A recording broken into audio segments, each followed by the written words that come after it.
નમસ્કાર મિત્રો, ખાસ કરીને આજના વિડીયો પર માહિતી આપવાની છે તાપમાન, પવન. અત્યારે અરબ સાગર છે એમાં પણ ખૂબ કરંટ જોવા મળી રહ્યો છે. હવામાન વિશેની ખૂબ અગત્યની માહિતી આપવાની છે. સૌપ્રથમ તો આપને જણાવી દઉં, થોડા દિવસ પહેલા આપણે એક વિડીયો મૂક્યો હતો જે અત્યારે આપણે ચોમાસું મગફળીની અંદર ફૂગ હોય, મુંડા હોય અને એની અંદર જે આપણે બેક્ટેરિયલ પ્રોડક્ટથી જે નિયંત્રણ કરવાનું હોય એ સારી કંપનીના બેક્ટેરિયા વિશેનો વિડીયો મૂકેલો હતો. એટલે આ વિડીયોના અંતમાં સાઈડમાં આપને વિડીયો બતાવવામાં આવશે. દરેક મિત્રો આ વિડીયોના અંતમાં વિડીયો જોઈ જવાનું છે.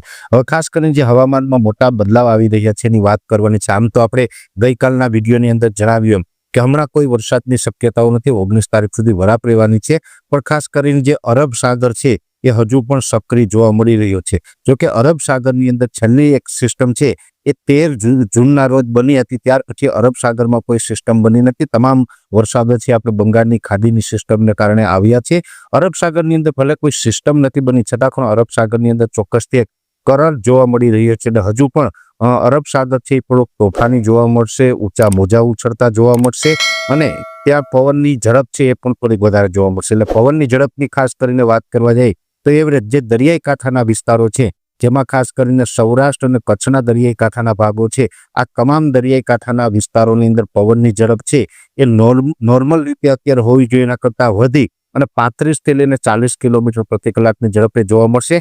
દરિયાકાંઠાથી લઈને 35-40 કિલોમીટરનો એરિયો હશે તે તમામ વિસ્તારોની અંદર 35-40 કિલોમીટર પ્રતિ કલાકની ઝડપ પવનની જોવા મળશે. અને ઓલ ઓવર ગુજરાતની વાત કરવા જઈએ તો ગુજરાતની અંદર પણ સામાન્ય રીતે અત્યારે 12 થી લઈને 15 કિલોમીટરની પવનની ઝડપ હોવી જોઈએ આ સિઝનની અંદર. એની જગ્યાએ અત્યારે પવનની ઝડપ છે એ આજેથી વધી અને 20 થી લઈને 25 કિલોમીટર પ્રતિ કલાકની ઝડપ થઈ છે. ક્યારેક ક્યારેક જે ગસ્ટિંગ આવી રહ્યા છે 30 કિલોમીટર પ્રતિ કલાકની ઝડપે ગસ્ટિંગ આવી રહ્યા છે. એટલે પવનની ઝડપ છે એમાં વધારો થયો છે. અત્યારે જે પવનો છે એક પ્રકારે સૂકા પવનો છે, ભેજવાળા પવનો નથી. જેને કારણે જે આપણે ભેજવાળા પવનો હોય અને એને કારણે જે વાદળો બંધાતા હોય એ પણ હવે વાદળો હમણાં જોવા નહીં મળે, કેમ કે સૂકા પવનો છે. અને એમાં પણ આ પવનોને કારણે હાઈ લેવલના વાદળો હતા જે 500 HP લેવલે એ પણ હવે વિખાવાનું ચાલુ થઈ ગયું છે. હમણાં વાતાવરણ છે એકદમ સૂકું રહેવાનું છે, સૂકા પવનો ફૂંકાશે અને 20 તારીખ સુધી કન્ટિન્યુ આ સૂકા પવનો છે એ ચાલુ રહેશે. પવનની ઝડપ છે એ પણ 20 થી લઈને 25 કિલોમીટર પ્રતિ કલાકની ઝડપે જોવા મળે તેવી શક્યતાઓ છે. હવે ખાસ કરીને આ પવનો જે ફૂંકાઈ રહ્યા છે, વાદળો જે હટી રહ્યા છે, જેને કારણે આપણું વાતાવરણ છે એકદમ ચોખ્ખું થયું છે. વાદળો હટવાને કારણે હવે ધીમે ધીમે સૂર્યપ્રકાશ પણ અલગ અલગ વિસ્તારોની અંદર જોવા મળી રહ્યા છે. ટેમ્પરેચર છે એ એવરેજ 3 થી 4 ડિગ્રી સુધી વધ્યું છે અને હજુ પણ 1-8 ડિગ્રી ટેમ્પરેચર વધે એવી શક્યતાઓ છે. એટલે સામાન્ય રીતે અત્યારે જે તાપમાન છે એ 24 થી લઈને 28 ડિગ્રીની આસપાસ આપણે હોવું જોઈએ. એની જગ્યાએ અત્યારે મોટા ભાગના વિસ્તારોની અંદર 27 થી લઈ અને 30 ડિગ્રી આસપાસ તાપમાન થઈ ચૂક્યું છે. નોર્મલ કરતાં તાપમાન વધ્યું છે અને અમુક જે આઇસોલેટેડ વિસ્તારો છે તેમાં 30 થી લઈને 32 ડિગ્રી આસપાસ પણ તાપમાન જોવા મળી રહ્યું છે. એટલે ઘણા સમય પછી એવું થયું છે કે જુલાઈ મહિનાની અંદર 30 ડિગ્રી સુધી તાપમાન પહોંચ્યું અને અમુક વિસ્તારમાં 30 ડિગ્રી પ્લસ પણ તાપમાન થયું છે. એટલે સામાન્ય રીતે આવું દર વર્ષે થતું નથી.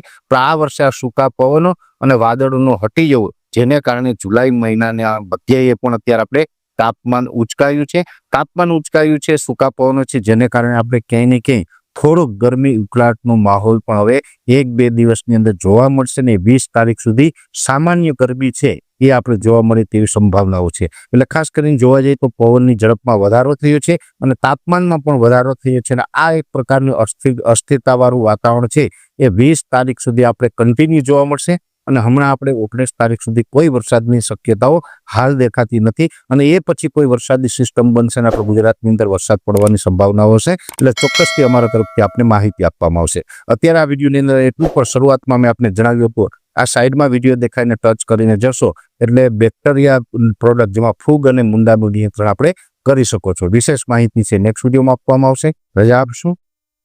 નમસ્કાર. રાજ્યમાં છેલ્લા 4 દિવસથી મેઘરાજાએ વિરામ લીધો છે. હવે હવામાન વિભાગની આગાહીકારોની નવી આગાહી સામે આવી છે. આગામી દિવસોમાં વરસાદનું વધુ કારણ શરૂ થઈ શકે છે. હવામાન નિષ્ણાત અંબાલાલ પટેલે રાજ્યમાં ભારે વરસાદની આગાહી કરી છે. તેમના જણાવ્યા મુજબ 23 થી 27 જુલાઈ રાજ્યમાં ભારે વરસાદનું અનુમાન છે.